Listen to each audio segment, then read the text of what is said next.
Hi everybody, welcome to Live with Chaudhry. It's day 2 at SLAS Europe 2023 in Brussels. I'm delighted to be at the InSphero's booth with founder and CEO Jan Lichtenberg, who is also the president of the SLAS. So we're going to find out a bit more about InSphero, about what Jan is talking about from the InSphero point of view here at SLAS Europe, and also maybe touch on a little bit about SLAS as well. So Definitely. Jan, it's lovely to see you. How are you, first of all? Thanks very much for having me, Rizwan. I'm really good. This is a great show, right? And so for me, there are kind of two hearts beating in my chest, one for InSphero, one for SLAS. The meetings in Europe are really important for the organization. We want to embrace the European community, and seeing a vibrant conference like this with record attendance, it's fantastic. Brilliant.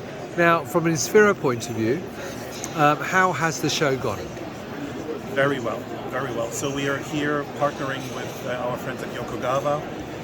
High content imaging has always been a major readout for our 3D microtissue technology, right? Microtissues are very complex. There's a lot of biological information hidden in these little microtissues, and high content imaging is a great way to access this information, to have more reliable biological insights that can then lead to better decisions made in the drug discovery and development process. And so being here to kind of close the loop from 3D cell culture and 3D cell-based models to the imaging and the image quantification side, it's a fantastic story to tell. Brilliant. Now, one question we'll ask is, for people not familiar with InSphero, you've touched on a little bit, obviously, talking about the 3D imaging and stuff, but what is it that you actually do as a business? Yeah. So our interest is to bring down any hurdle that holds people back from moving to more relevant biological models, right? So 3D cell culture is still considered to be new, still considered to be complex. It has certain unknowns. What are the assays that I should use? What are the media that I should use? And so what InSphero does is offering complete end-to-end solutions based on our assay-ready micro-tissue technology, where you have everything that you need to get an answer to your biological question. And I think that sets us apart from a lot of the other solutions that are out there that are just looking at a single aspect of that process. And a lot of things need to be developed by the end user. Here you get a turnkey solution that gives you relevant data right away. Right, and you touched on it in your intro there about what you're talking about. What are you showcasing to visitors this week at SLAS Europe? So we're showcasing our new plate technology, which has been optimized for imaging with a high degree of optical quality in these plates. And still retaining InSphero's markup uniqueness and that's the fact that we can do liquid transfer and liquid handling in our plates without losing the tissue. So it's one of the major problems in 3D cell culture, that when you do liquid handling, you accidentally aspirate your spheroid or organoid and then it's gone. It never happens with the Akura plates. And so now we combine this with market-leading imaging quality, and that's a fantastic move forward. So that's our innovation on the plate technology side.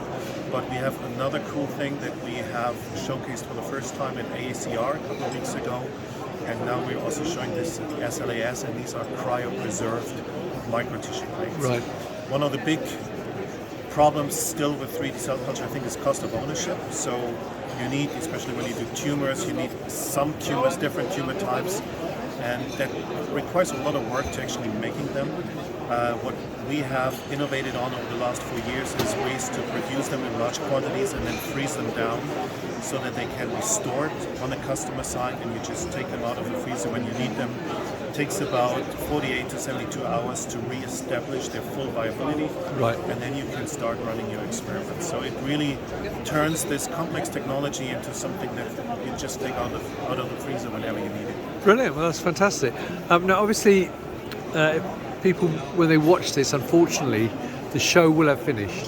So if people want to meet InSphero and get more information about the different solutions you've talked about today, where else can they get that information? That's a great question. So our website has a wealth of information at InSphero.com. We are very active on LinkedIn, so reach out to us on LinkedIn, which also allows you to keep track of the innovation that we do. There's always something new coming out. And we really love to meet customers, to see their labs, to go on site. because that transition from classical 2D cell culture to 3D cell culture is a different journey for every customer, and we like to be part of that journey and to be with our customers doing this together. Brilliant. Well, Jan, as always, it's a pleasure to catch up with you. I'm glad the show's gone well, both from an InSphero's point of view and an SLAS point of view. I hope it continues to go well today, and I look forward to catching up with you in the not too distant future. So there you go, viewers. If you'd like to know more about InSphero's and their different partnerships they've got with Yokogawa and others, and also more about the different solutions, then check out the website, check out the LinkedIn page, and also meet them at numerous events which they're at throughout the year. I know for a fact they're at a few this month and next month, actually, still to come. So look out for them there. But to find out where they are, check the website out, which will have everything there. So Jan, thank you for your time. It's lovely to see you. And viewers, thank you for watching. Until next time, as always, stay well and stay safe. Bye-bye.